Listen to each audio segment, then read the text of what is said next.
So hey guys, it's Nikki here with Lifestyle DIYW and welcome to my Valentine's Day DIYs. Welcome back to my channel. Make sure you like, comment, and subscribe and follow me at Lifestyle DIYW. So let's get started. I recently visited one of my favorite stores, Marshall's, and I realized that they have all these little rolling pins in their like kitchenware section. And so I picked up a couple and there were two for $5.99, and I thought they were really cute because they are wood. They're made awesome, and I usually never see mini rolling pins at Marshall's. They usually have the big ones or whatever. And so I figured I would pick these up and see if I could actually do a little DIY with them, because I really wasn't going to use them for cooking or anything. So that's what I'm going to do right now. So when I actually was showing you guys the Target letters, I was going to use them some way, somehow. But then I figured, you know what, I'm not going to do that. So I decided not to use those letters, and I'll probably just hold those over till next year. I also have this decorative ribbon from Dollar General for $1. So after I've completed the design, I may use that ribbon on the rolling pins. So your first step is, now I could have sanded this down, but I didn't. It has a great finish on it. I could add Mod Podge over it, but I decided not to, and see how the paint would actually take. Now I'm using the Craft Smart red, and I'm using the Apple Barrel flamingo red as well, just to kind of to give it a little bit of a darker red color, more for Valentine's Day. See, that regular Craft Smart red is so red from Michaels, and the other red gives it a darker base, even though it's still a bright red color. And I wanted to test it out just to make sure I didn't have to, make it darker or whatever.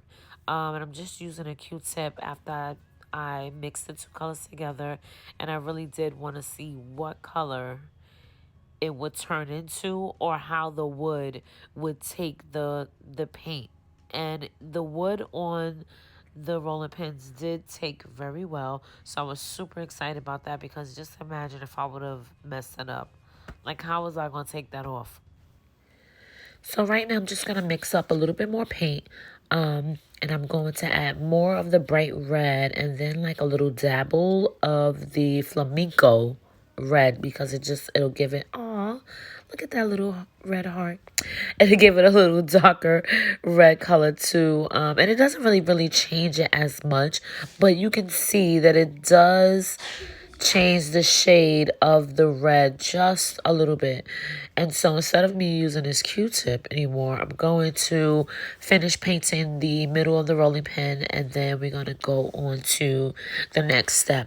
Now, I recorded this video actually in several parts. So this video will be a DIY of this rolling pin, and then it'll be me finishing up the DIY, and then it'll be kind of like a decorate with me type of ending of the video. So stay tuned for that. Now let's get on to the next step. Now I had to apply several coats, and you're going to see throughout this video how the wood actually takes to the paint. The first layer was kind of me testing out with the Q-tip or whatever, just to see how the paint would take. And it kind of absorbs the paint to where when it dries, it's kind of just drying, kind of like the first layer of the wood. And so now that I'm painting it over, this would kind of like be my secondary coat. I kind of did a few more coats after that, just to make sure that the white part of the wood wasn't peeking through any parts of the red paint, if you understand what that means. Like, so I actually painted it about maybe 4 coats. And I probably would have kept painting it a little bit more, just because I wanted it to be really covered and I didn't want it to look streaky. So if you see towards the end, it's kind of streaky, and I did actually add a final coat, making it 5 coats. So right here, I'm just actually painting the handles, and I just took some regular white paint from Michael's or whatever, the same Craft Smart white paint, and I took my brush and my spongy brush just to paint the handle. And I'm sorry that I'm a little bit off camera. I really wasn't. It was kind of hard for me to paint and see, and the camera, it was just crazy. But you get the drift. So I'm just finishing up the handles, making sure that I cover it. And I'm going to actually use my Chalkology paste, and I'm just using my guide just to see where I'm going to place the letters. And I'm going to use the love part of the Sprinkle with Love from my lifestyle chalker, chalkator, and that was pretty simple. I didn't feel like hand painting the LOVE, so I just cheated a little bit. So if you have Chalkator, and if you don't know, that link will be down below. But I'm using the Sprinkle with Love from the Valentine's Day transfer set with Chalkator, and it was very simple. As you see, I'm using my Chalkology paste and that stencil, and I'm also using that guide, that little ruler tape that you saw me use up top. And I'm going to add this Dollar Tree Buffalo check ribbon, and which was super cute. I only saw one, so if you guys have these in your store, please leave a comment below. So I thought this love rolling pin is so cute. Like, would you call this a trash to treasure? Like, or is this still a DIY? Let me know in the comments below. So now let's get started with decorating the little corner of my kitchen countertop. So I always usually have something in this corner. I never want to leave it bland. So I got this Bless Your Heart sign from Dollar Tree, and I actually took some of the stuff down because I wanted to redecorate it for you guys on camera. So I just hung that Dollar Tree Bless Your Heart sign right there, and my cabinets are so low that it leaves some kind of dark. So I wish that they were a little bit shorter and a little bit higher. But whatever, I'm blessed to have them, so it's awesome. This is also a Lifestyle DIYW quick finds that I got at Marshall's. They are the wood risers, and I thought that they were so clean. I was so actually happy to find them. They should be in my next TJ Maxx and Marshall's quick find video coming up. I just need to film it. But I also love to add greenery, some type of flowers.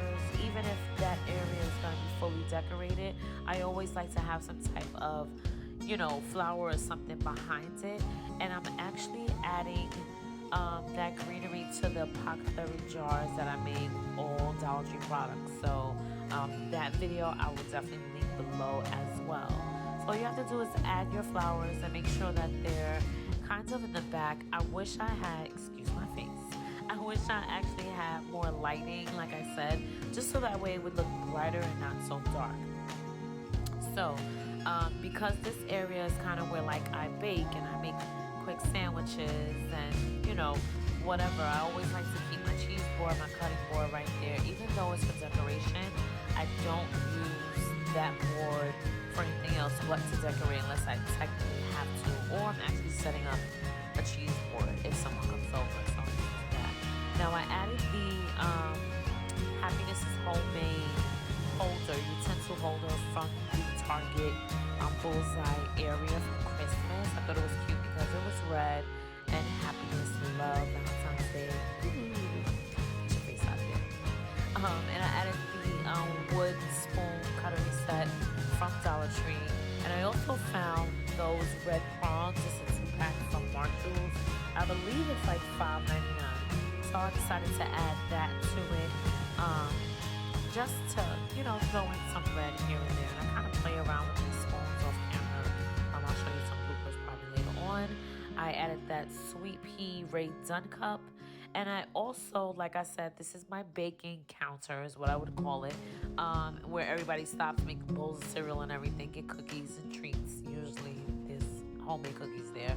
So that's what I'm going to use that glass bowl and top set from Target. I thought that buffalo check plaid was super cute because I still have black and white in there somewhere. I'm adding these packs of chocolate chip cookies from, the mix from Dollar Tree, $1, of course, just so that way my son, he always likes to have homemade cookies, so I always have a stack of cookies. Now, I add my DIY rolling pin because I thought that was so cute, something for them to look at. I love giving my family little messages. Literally everywhere in my house is a little message for them to just see every morning or every night or whatever, just to remind them that mommy loves them, and I'm always thinking about them, and for them to share that love with someone else. So as I decorate my kitchen, they're always like, you always leave cute little messages for us and things like that. I'm like, it's true. I love you guys, and I want you guys to give that love back. So that's why I kind of decorate, and I just wanted to show. But I love the way the rolling pin went with the decor. Like, literally, this is actually the decor in my kitchen right now. I did not change it up. And let me just get a little bit closer for you guys to see. I thought it was cute. I thought it was simple. I thought it was like, this is the bacon area. Happiness is homemade. Like the rolling pin. It all kind of went together. So I am super happy that I'm showing you this, guys. But guys, I'm adding a few different rolling pins to my Etsy shop. So make sure you click that link in my description box. It'll take you straight to my little Etsy shop where you'll find this rolling pin and some for different themes like the bees come home, Easter, lemons, just really cute items. So I hope to see you there. Thank you for tuning in. This is Lifestyle DIY, and I hope you have an amazing Valentine's Day. And also, check my page because I have a Valentine's Day giveaway coming up to give to one lucky winner a basket full of goodies. So, make sure you follow along at Lifestyle DIY. Bye, guys.